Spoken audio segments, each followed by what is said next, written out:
অমিনু, মিনু, বলছি এরা তিনজন কোথায় গেল বল দেখিনি? শেখর তুই বউকে সামলাচ্ছে কি করে?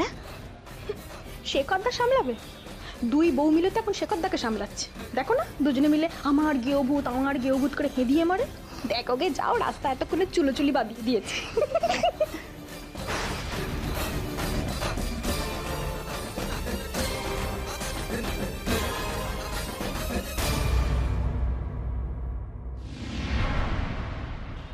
অমিনু, ওই যে ছাগলের 3 নম্বর ছানা এসেছেন, এবারটা এখানে আসে কি করতে কে জানে। বন্ধু না ছাই, এবারটাকে আমার একদম সহ্য হয় না। বলছি কোথায় যাওয়া হচ্ছে শুনি? বর্ণিতার রুমে দেখা করতে। লাভ নেই। কেন? নেই তো, বরের সাথে বেরিয়েছে। ও বেশ, তাহলে আমি এখানেই অপেক্ষা করছি। আপনাকে আর অপেক্ষা করতে হবে না সোহম, আপনি চলুন আমাদের সাথে ভেতরে চলুন। এই তো তোমরা ফিরে এসেছো, গুড। ওমা, তোমরা চলে এলে? ওই মেয়েটা এলো না? ওই মেয়েটা আবার আমাদের পিছু পিছু গেছিল নাকি? হ্যাঁ গেছিল তো, ওই তো তোমরা বেরিয়ে গেলে, তারপর আমাদের জিজ্ঞেস করলো যে তোমরা কোথায় গেলে। আমরা তো বললাম যে তোমরা শিকরের পিছু পিছু তখন গেল। আর কি হলো, চেপে রাখছিস কেন? না মানে আমি বলছি তো ও তো এমনি বেরোলো, আমরা তো কিছু বলিনি।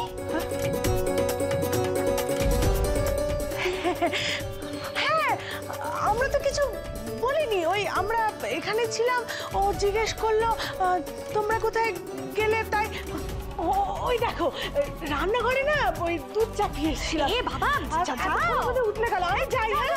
হ্যাঁ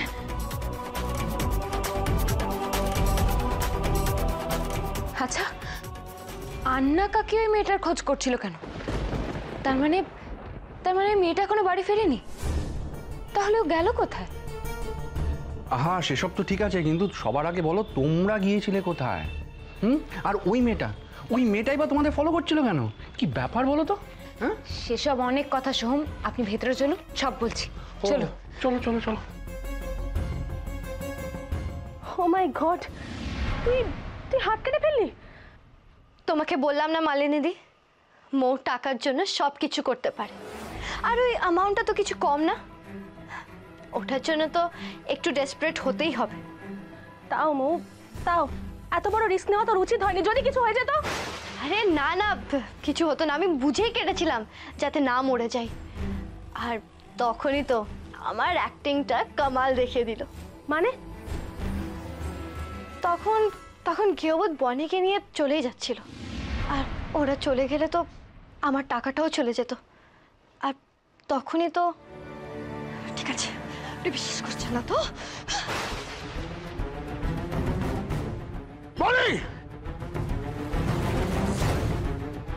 গেওভূত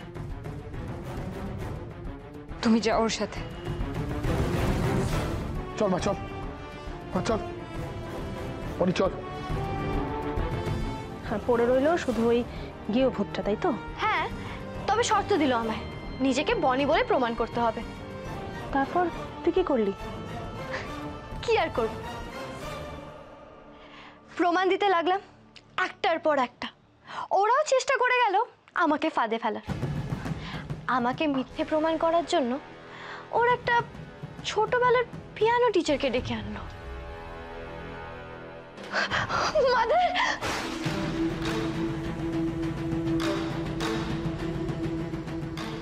মাদার, আমি যে সব জানি সেটা ওরা ভাবতেও পারেনি। সবাই স্পেল বাউন্ড। তখন যদি তুমি ওদের মুখটা দেখতে না, ফুল মুরগি